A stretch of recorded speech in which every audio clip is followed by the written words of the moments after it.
Hello and welcome to another one of my videos. And in today's video, I just wanted to kind of talk about some of the issues that are going on within the economy and how that interlinks with my business and why I'm not actually that worried about where the price of gold is going. So, in the UK, for those of you who are not UK based, we have a company in the UK called Arcadia, and they tend to own most of the UK high street shops.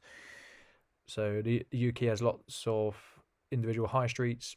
They tend to be filled with, these days, cafes, gambling shops, charity shops, and clothes shops, with some independents, etc., depending on the area. And then we tend to have your big box shops. They tend to be out of the high street.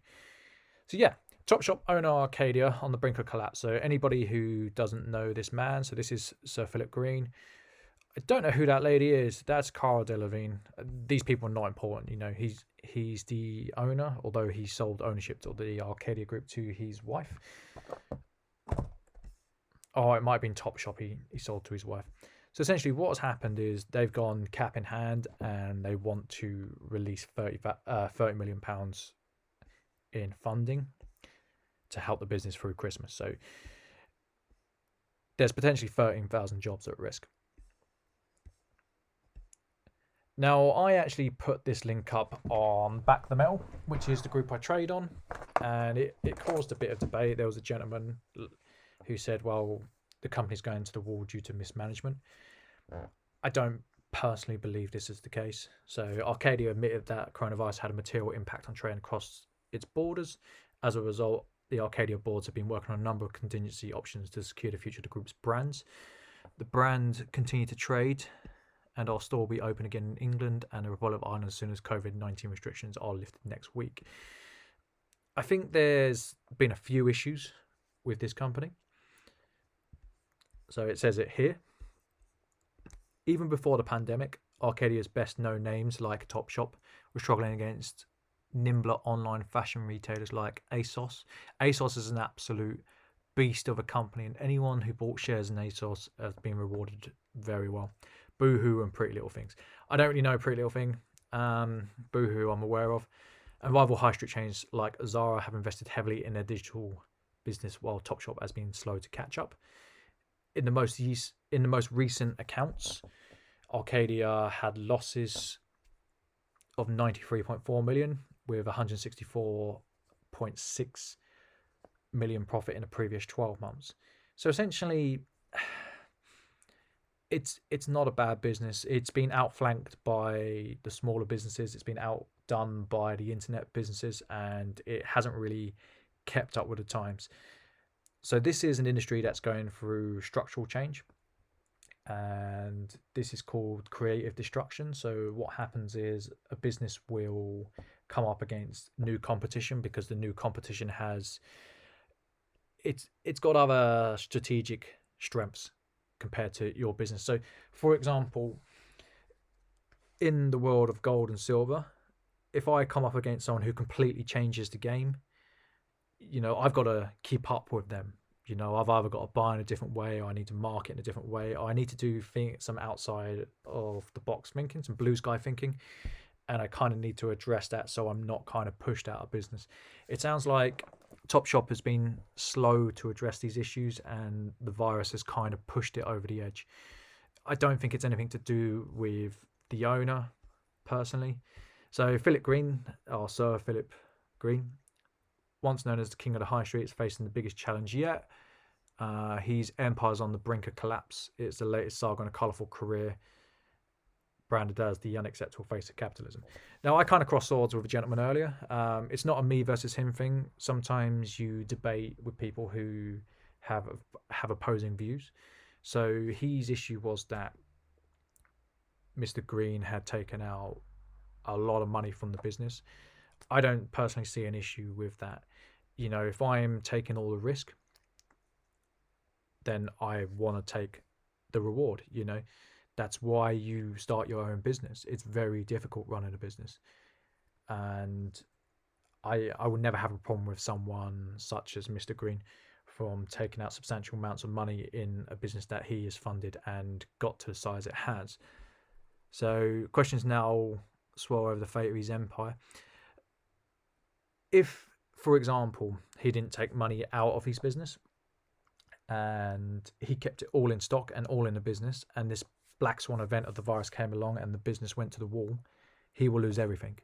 So you've got to kind of put things into perspective a little bit. So Richard Lim, Chief Executive of Retail Economics, said that while all clothing shops have been adversely affected by the pandemic, Arcadia's demise has been accelerated because of an online proposition that falls way behind that of their competitors. So what has happened is this virus has kind of sped up its decline.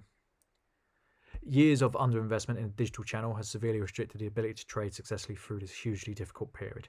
Again, what I just said. So what happens next? It would hollow out huge swathes of the high street. Huge print stores are forced to close.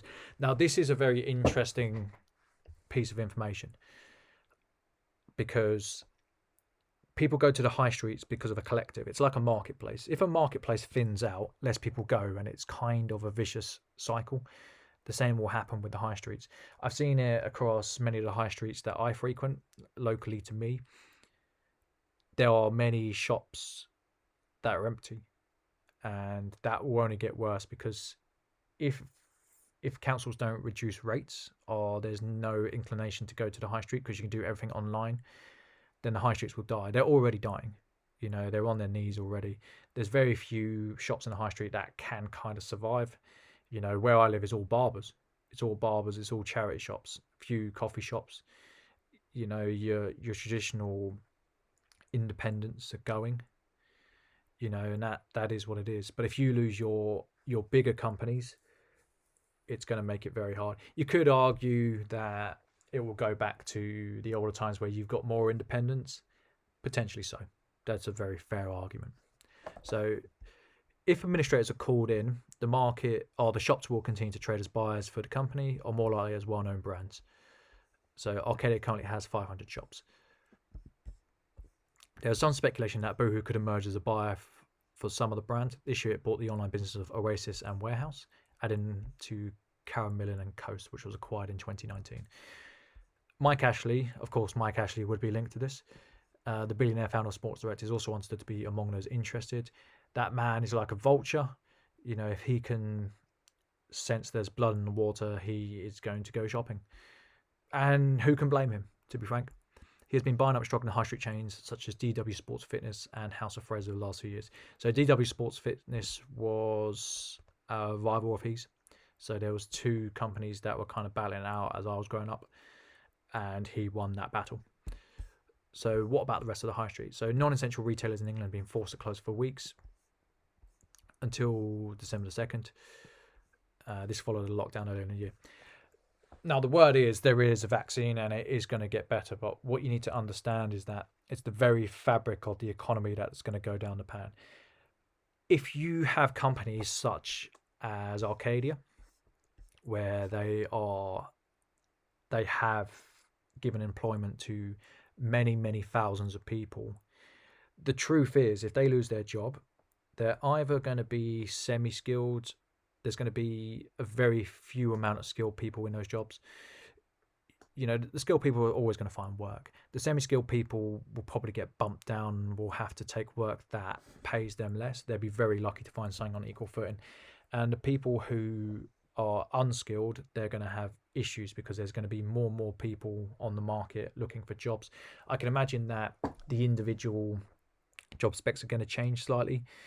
I see a lot of jobs up and about on job boards, and they want flexi staff. You know, this is no way to live a life. It really isn't. You know, I wouldn't want to be working for a company that says you got a 0-hour contract, or no, sorry, not a 0-hour contract. You got a part-time contract, and we can flex you up. It's not where I want to be, because you're constantly at the mercy of someone else. You put that into an environment where you're struggling to pay rent and you potentially got a family or a young family, or you're taking care of someone. It's not a nice place to be. Now, you might be thinking, Sean, you're 10 minutes into the video. What are you talking about? Well, usually gold and silver are reflected by how the economy's doing. And if everyone loses their jobs, there is an argument that gold and silver are going to rise.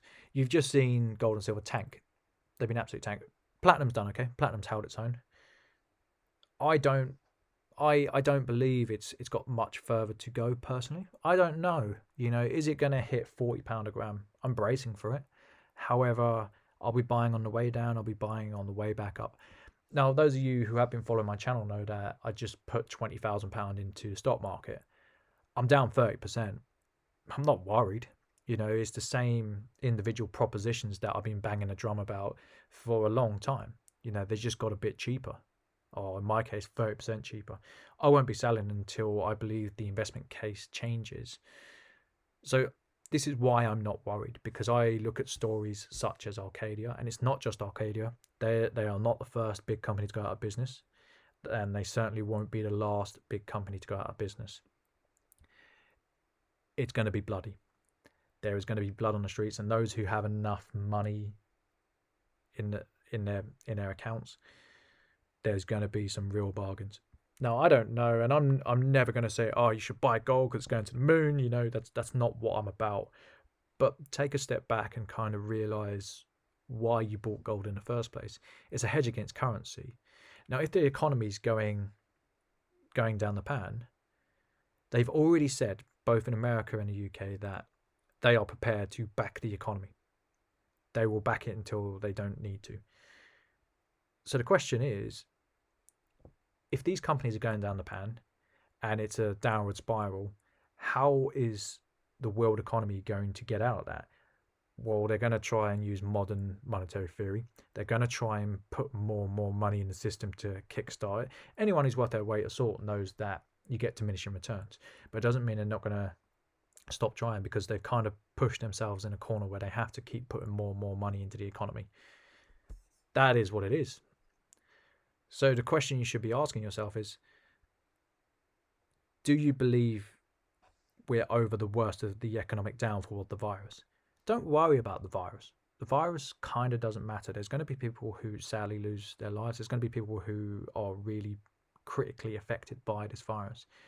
Worry about the type of world we are going to be living in after the virus has ended. Do you think it's going to go back to normal?